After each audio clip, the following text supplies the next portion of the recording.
السلام علیکم ورحمۃ اللہ وبرکاتہ۔ عاشورہ محرم کے بعد ہمیں ہر طرف اربعین یعنی مشی کے متعلق تصاویر اور ویڈیوز دیکھنے کو ملتی ہیں۔ شیعہ مسلمان جانتے ہیں کہ اربعین واقعہ کیا ہے، لیکن اکثر اہل سنت سوچتے ہیں کہ یہ مشی کیوں ہے اور وہاں کیا ہوتا ہے۔ آج ہم آپ کو اربعین کے بارے میں مکمل معلومات دیں گے، کیونکہ ایک بار پھر اربعین یعنی مشی کا سفر شروع ہونے والا ہے۔ اربعین 20 صفر امام حسین علیہ السلام کی شہادت کا 40واں دن ہے، اور دنیا بھر سے کروڑوں لوگ امام حسین کی زیارت کے لیے کربلا پہنچتے ہیں۔ عام دنوں میں تو لوگ ایئرپورٹ یا بذریعہ بس کربلا جاتے ہیں، مگر اربعین کے موقع پر خصوصی طور پر یہ زائرین نجف روضہ امام علی علیہ السلام سے پیدل کربلا کی طرف سفر شروع کرتے ہیں۔ نجف سے کربلا 80 کلومیٹر کا یہ فاصلہ پیدل طے کرنے والے زائرین ہر عمر، رنگ و نسل، ہر مذہب و فرقہ کے لوگ شامل ہوتے ہیں۔ نجف سے کربلا زائرین امام حسین کے لیے عراقی قوم اپنی جان نچھاور کرتی نظر آتی ہے۔ نجف سے کربلا تک 80 کلومیٹر کے فاصلے پہ دنیا کا کوئی ایسا پھل، کھانا یا مشروب نہیں جو کوئی چاہے اور اس کو نہ ملے، اور یہ سب کچھ بغیر کسی لالچ و غرض کے مفت دیا جاتا ہے، بلکہ زبردستی زائرین کو تھمایا جاتا ہے۔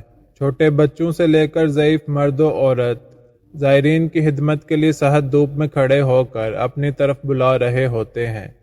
زائرین کو کھانا اور پانی تو پلایا ہی جاتا ہے، مگر منظر وہ قابل دید ہوتا ہے جب زائرین کو عزت و احترام کے ساتھ بٹھا کر ان کے پیر دلوائے جاتے ہیں اور پیروں کو دبایا جاتا ہے۔ راستے کے دونوں طرف جگہ جگہ موقب یعنی آرام کرنے اور کھانے پینے کے سٹال لگے ہوتے ہیں، جو ہر قبیلے نے اپنے بزرگوں کے نام یا اہل بیت علیہ السلام کے نام پہ رکھے ہوتے ہیں۔ موقب میں زائرین کے کھانے، سونے اور آرام کرنے کا بہترین انتظام ہوتا ہے۔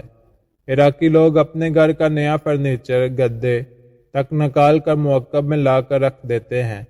زائرین کو کپڑے بھی دھو کر دیے جاتے ہیں۔ بعض جگہوں پہ تو عراقی زائرین کے پیروں میں پڑ کر منتیں کرتے ہیں کہ بس کچھ لمحات کے لیے ہمارے موقب میں بیٹھ کر ہمیں خدمت کا موقع دیں۔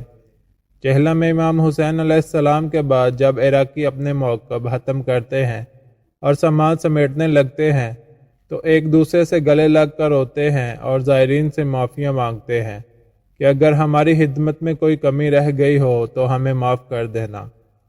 چہلم امام حسین پہ مشی واک کی تاریخ بہت پرانی ہے۔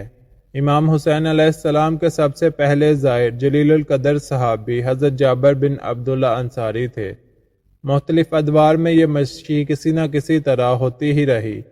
اس مشی میں نیا جوش و ولولہ تب اجاگر ہوا جب وحشی تنظیم داعش نے اعلان کیا کہ وہ مشی نہیں ہونے دیں گے اور قتل و غارت کریں گے۔ اس اعلان کے بعد عراقی مرجع ایت اللہ سید علی سستانی کے حکم پر ہر سنی شیعہ گھروں سے نکلے اور روضہ امام حسین کی طرف بڑھنے لگے۔ دیکھتے ہی دیکھتے یہ تعداد کروڑوں میں پہنچ گئی۔ ایک اندازے کے مطابق گزشتہ سال اربعین حسینی پہ زائرین کی تعداد کروڑوں میں تھی، اور یہ اجتماع دنیا کے چند بڑے اجتماعات میں سے ہے۔ مگر اربعین واقع باقی تمام اجتماعات سے منفرد اس لیے بھی ہے کہ یہاں زائرین کی خدمت جس خلوص و محبت سے کی جاتی ہے ویسا کہیں نہیں دیکھا گیا۔ یہ مشی 61 ہجری سے 10 محرم حلم الناصر کی صدا کا جواب ہے۔ اربعین حسینی کے اس قافلہ عشق میں دن بدن اضافہ ہوتا جا رہا ہے، اور اس قافلہ میں اب ہر سال دنیا بھر سے اہل سنت بھائیوں کی تعداد بھی بڑھتی جا رہی ہے۔